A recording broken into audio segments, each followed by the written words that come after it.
ಯಾರದು Somu uncle? Who is this Somu uncle? White gold presents RCB ಸೋಮುಚಾರ. Uncle ಏನು uncle, ಮೊನ್ನೆ RCB ಅನ್ಬಾಕ್ಸ್ ಇವೆಂಟಲ್ಲಿ ಪ್ಲೇಯರ್ಸ್ ಜೊತೆ ಏನು ಮಾಡ್ತಿದ್ರಿ? ಅನ್ಬಾಕ್ಸ್ ಇವೆಂಟ್ ಅಲ್ಲ,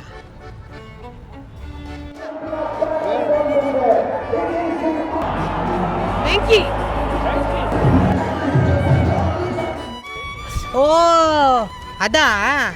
ಏನಿಲ್ಲಪ್ಪ, ಪ್ರತಿ ಸರಿ ಅನ್ಬಾಕ್ಸ್ ಇವೆಂಟ್ನ ಈ ಥರ ಆ ಥರ ಮಾಡ್ತಿದ್ರಾ, ಅದಕ್ಕೆ ಈ ಸರಿ ಸ್ವಲ್ಪ ಸ್ವೀಟಾಗಿ ಮಾಡೋಣ ಅಂತ ಎಲ್ಲ ಪ್ಲೇಯರ್ಸ್ಗೂ ಒಂದು ಜಿಲೇಬಿ ಬಾಕ್ಸ್ ಕೊಟ್ಬಿಟ್ಟು ಒಂದು ಕನ್ನಡ ವರ್ಡ್ ಹೇಳ್ಕೊಡ್ತಾರೆ. ಜಿಲೇಬಿ ಯಾಕೆ ಅಂಕಲ್? ಕನ್ನಡ ಸ್ವೀಟೆಸ್ಟ್ ಲ್ಯಾಂಗ್ವೇಜ್ ಅಲ್ವಾ? ಸ್ವೀಟೆಸ್ಟ್ ಲ್ಯಾಂಗ್ವೇಜ್ಗೆ ಸ್ವೀಟೆಸ್ಟ್ ಸ್ವೀಟ್ ಕೊಟ್ಟರೆ ತಾನೇ ಚೆನ್ನಾಗಿರೋದು. Correct uncle. ಅಂಕಲ್ ನಮ್ಗಿಲ್ವಾ ಸ್ವೀಟ್ಸು? ನಿಮ್ಗ ಇದೆಯಪ್ಪ, ತಗೊಳ್ಳಿ. Thanks uncle. ಅಂಕಲ್ ನಮ್ಗೆ ಯಾವುದೋ ವರ್ಡ್ ಇಲ್ವಾ? ಹಾಂ ಇದೆಯಲ್ಲ, ತಲೆ ಹರಟೆ ಅಧಿಕ ಪ್ರಸಂಗ. ಅಂಕಲ್ ಮತ್ತೆ ಆ ಬಾಕ್ಸ್ ಮೇಲೆ ಬರ್ದಿಲ್ವಾ ನಿಮ್ಮ ವರ್ಡ್ಸು? ಓ ಥ್ಯಾಂಕ್ಸ್ ಅಂಕಲ್. ಹಾಂ